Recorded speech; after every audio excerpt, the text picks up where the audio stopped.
വിശുദ്ധ യോഹന്നാൻ അറിയിച്ച നമ്മുടെ കർത്താവ് ഈശോ മിശിഹായുടെ പരിശുദ്ധ സുവിശേഷം 1-ാം അധ്യായം 1 മുതൽ 8 വരെയുള്ള തിരുവചന ഭാഗങ്ങൾ.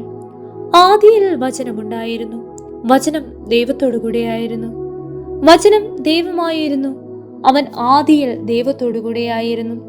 സമസ്തവും അവനിലൂടെ ഉണ്ടായി, ഒന്നും അവനെ കൂടാതെ ഉണ്ടായിട്ടില്ല. അവനിൽ ജീവനുണ്ടായിരുന്നു, ആ ജീവൻ മനുഷ്യരുടെ വെളിച്ചമായിരുന്നു. ആ വെളിച്ചം ഇരുളിൽ പ്രകാശിക്കുന്നു, അതിനെ കീഴടക്കാൻ ഇരുളിന് കഴിഞ്ഞില്ല.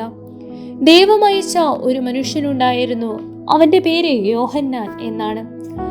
അവൻ സാക്ഷ്യത്തിനായി വന്നു, വെളിച്ചത്തിനു സാക്ഷ്യം നൽകാൻ, അവൻ വഴി എല്ലാവരും വിശ്വസിക്കാൻ. അവൻ വെളിച്ചമായിരുന്നില്ല, വെളിച്ചത്തിന് സാക്ഷ്യം നൽകാൻ വന്നവനാണ്.